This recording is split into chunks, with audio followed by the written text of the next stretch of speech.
अर्जुन सौभाग्यशाली है कि कृष्ण सामने खड़े हैं, नहीं तो अर्जुन ने तो निर्णय कर लिया था, धनुष नीचे रख दिया था, मैं नहीं लड़ रहा। और कृष्ण से अनुमति नहीं मांग रहे थे न लड़ने की, कृष्ण को अपना निर्णय घोषित कर रहे थे, सुना रहे थे, मैं नहीं लड़ रहा, मैंने रख दिया। अर्जुन ने बस एक काम करा है, जब कृष्ण बोल रहे थे तो रथ से कूद के भाग नहीं गए। अर्जुन को कुल श्रेय बस इस बात का है, नहीं तो अर्जुन ने तो बाजी का निर्णय कर ही दिया था अपनी तरफ से। हम सब अपनी बाजी का निर्णय कर चुके हैं अपनी तरफ से, और हम स्वयं अपनी बाजी नहीं पलट पाएंगे, समझिए इस बात को। हम सबको कृष्ण चाहिए जीवन में, और ठीक अपने सामने चाहिए, ठीक उतने सामने चाहिए जितना सामने सारथी होता है रथी के।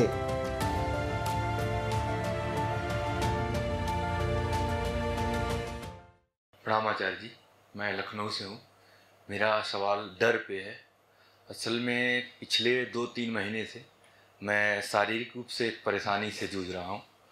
तो पीजीआई में कुछ ट्रीटमेंट नहीं चल रहा, अभी डायग्नोस की कोशिश कर रहे हैं डॉक्टर। लेकिन हर स्टेप पे मैं इतना डर जाता हूँ कि मैं इस टीम सोच लेता हूँ कि मैं बचने वाला नहीं हूँ। टेस्ट जैसे होता है, उसके रिजल्ट के पहले ही मैं सोचता हूँ कि रिजल्ट पहले टेस्ट हुए, कुछ बायोप्सी वगैरह हुए। बायोप्सी का नाम सुनते ही मैं समझ लिया मुझे कैंसर हो गया। उसका रिपोर्ट फाइनल भी डायग्नोस नहीं हो पाया, रिपोर्ट नहीं आया, कुछ और टेस्ट होने हैं। हर स्टेप में मैं बहुत ज़्यादा डर जाता हूँ। बहुत सारे टेस्ट अभी हो रहे हैं, लगातार होते जा रहे हैं, कुछ चीज़ें डायग्नोस नहीं हो पा रही हैं। इस चीज़ से मैं कैसे पा रहा हूँ? बीच में मैं काम भी एकदम काम छोड़ दिया था, काम हफ्ते 10 दिन छोड़ के ऐसे अवसाद टाइप की पोजीशन में चला गया था।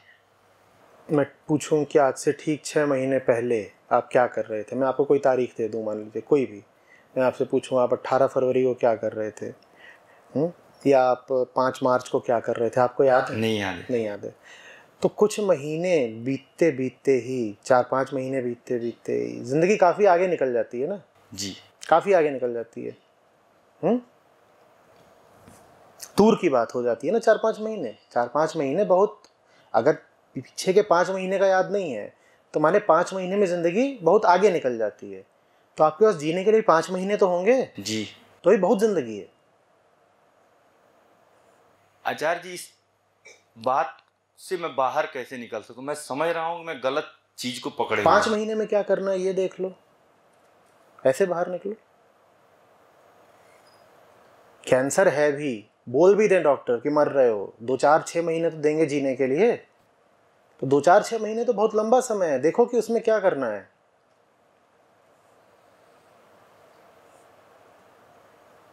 आठ महीने आगे का तो वैसे भी कुछ बना नहीं सकते, या बना पाते हो? नहीं बना पाते ना। नहीं बना पाते। 4 महीने पीछे का जब याद नहीं है तो 4 महीने आगे का क्या करोगे? वो स्थिरता आ नहीं रही है आचार्य जी, वो कैसे, यही वो इसलिए नहीं आ रही है क्योंकि करने के लिए कुछ सार्थक है नहीं हाथ में। अगर जीने के लिए 3 महीने भी हों तो उस 3 महीने के लिए तुम्हारे पास एक अच्छी योजना होनी चाहिए, एक अच्छा सार्थक लक्ष्य होना चाहिए। वही तो जिंदगी को जीने लायक बनाता है। हो सकता है कि आपको कैंसर ना हो सकता है आपके पास जीने के लिए 50 साल हो, बिल्कुल हो सकता है, कोई अभी परिणाम आ तो नहीं गया। लेकिन चाहे 50 साल हो या 5 महीने हो, बात एक ही है, क्योंकि आप सालों महीनों में नहीं जीते हो, आप जीते हो पलों में, दिनों में, बहुत हुआ तो हफ्ते में। उसके आगे का तो वैसे ही ना आपको समझ में आना है ना याद रहता है। एक हफ्ते पहले कौन सी शर्ट पहनी थी बताओ? नहीं याद है। तो एक हफ्ते बाद की क्यों चिंता कर रहे हो? जब बीता हुआ एक हफ्ता इतना पीछे छूट गया कि उस दिन क्या खाया था, क्या पहना था, किससे मिले थे, ये महत्व तो अब रखता ही नहीं। महत्व तो रखता तो याद रहता ना। जब बीता हुआ एक हफ्ता बहुत महत्व नहीं रखता तो फिर आने वाले हफ्ते के बाद क्या होगा उसकी इतनी परवाह क्यों कर रहे हो? आचार्य जी, अभी तक इस उम्र में कुछ काम ऐसे करे हैं जो दिखते हैं, मेरे करे हुए काम ऐसे हैं, सब खड़ा किया हुआ है, ये सब मेरा करा हुआ है। इतनी जिम्मेदारियां कुछ पाल रखी हैं, ये सब चीज़ें दिमाग में जब आती हैं तो कहीं ना कहीं से बहुत वही है कि डर, मौत से डर। तो कर्तव्य अगर वास्तविक हैं तो उनको पूरा करो।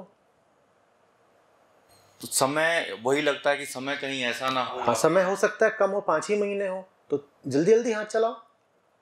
जिसके पास कम समय हो उसके पास तो चिंता करने का और परेशान रहने का कोई समय ही नहीं है ना।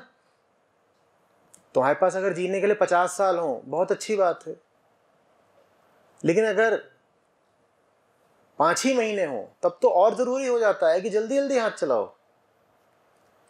कहां बैठ के तुम चिंतित हो रहे हो और डर रहे हो, क्या करना है? देखो, समय माया है। तथ्य ये है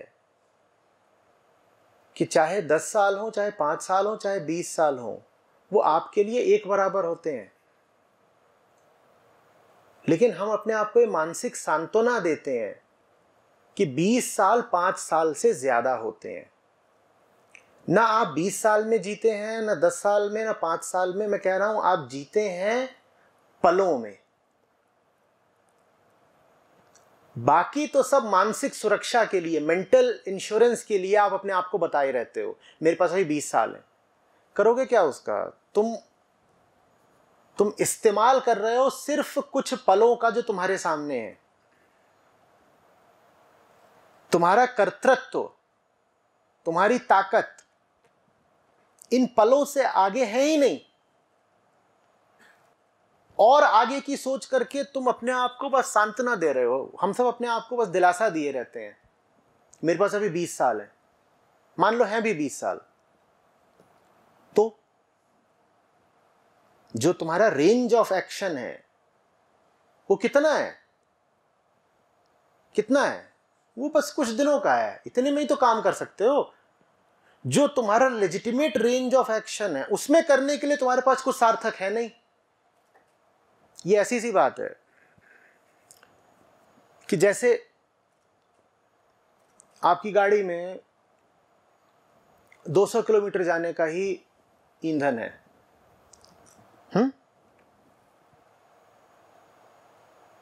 और आप रो रहे हैं कि मैं स्विट्जरलैंड कैसे जाऊं, स्विट्जरलैंड कैसे जाऊं।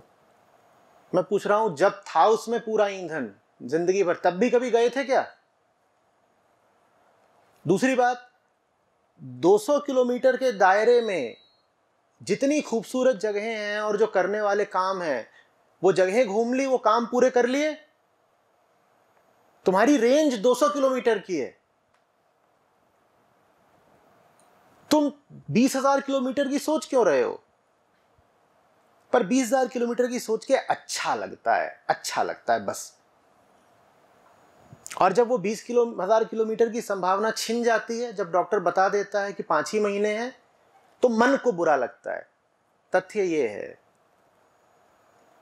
कि तुम उतना आगे कभी जाने वाले थे ही नहीं। और जितना तुमको अपने वर्तमान कामों के लिए समय चाहिए वो अभी भी उपलब्ध है। करो। और लगता है कम है समय, तो और जान लगा के करो, जल्दी जल्दी करो। लोग कहते हैं जैसे जैसे बुढ़ापा आए आदमी शिथिल हो जाता है, ढीला और सुस्त पड़ने लगता है। अपने साथ में उल्टा देख रहा हूं और मुझे लगता है उल्टा होना भी चाहिए। जैसे जैसे उम्र बढ़े है आदमी में और फुर्ती बढ़नी चाहिए, भीतर आग और लपट मारनी चाहिए। घड़ी टिक टिक कर रही है भाई, समय कम है। जवान आदमी समय बर्बाद कर सकता है, उसको छूट है, उसको लग रहा है उसके पास बहुत जिंदगी। हमारे पास बहुत जिंदगी नहीं है, हमारे पास थोड़ा सा समय है। हम 70 साल के हैं, हम तो एक पल भी अब बर्बाद नहीं कर सकते। किसी दिन बुलावा आ सकता है।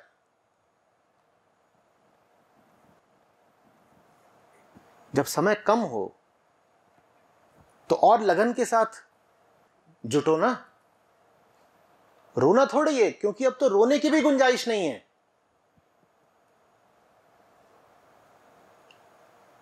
एकदम ही निश्चित हो गया और मान लो फांसी होने वाली, जहां एकदम तय है कि इस दिन इतने बजे इतने मिनट पर फांसी हो जाएगी, तब तो एकदम पल पल की योजना बना करके एक समय सारणी, टाइम टेबल के मुताबिक काम करना चाहिए।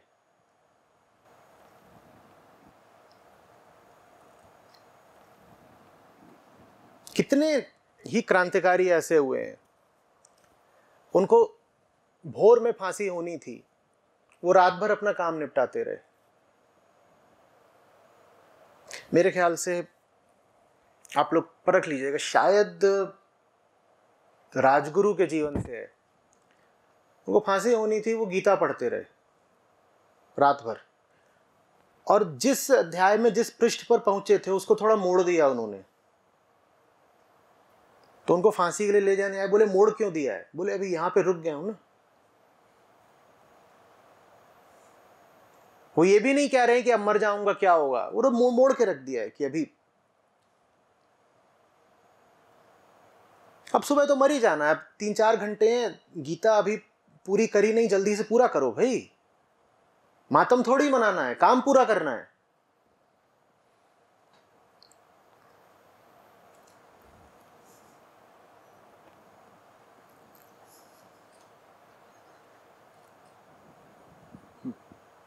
लेकिन उससे मिलेगा क्या? सुबह तो मर गए। यही अंतर होता है आध्यात्मिक आदमी में और साधारण संसारी में। आध्यात्मिक आदमी ये नहीं देखता कल क्या होगा, वो ये देखता है कि ये जो पल है इसमें आनंद कहां पर है। वो उस कल की चिंता करता है, ये इस पल में जीता है। धर्म हमेशा कल की बात करता है, पाप और पुण्य की बात करता है, स्वर्ग और नरक की बात करता है, अगले जन्म की बात करता है। ये धर्म का काम है। पुण्य इकट्ठा करो, कल लाभ होगा, अच्छे कर्म करो, कल अच्छा उसका कर्मफल मिलेगा। अध्यात्म कल की बात ही नहीं करता। निष्काम कर्म का मतलब ही यही है, कल की चिंता नहीं करनी है, क्या अंजाम आएगा सोचना ही नहीं है, आज जो सही है वो करो, इस पल में ठीक जियो। ये अध्यात्म है। धर्म तो पूरा भविष्योन्मुखी रहता है, भविष्य भविष्य भविष्य, धर्म का काम है।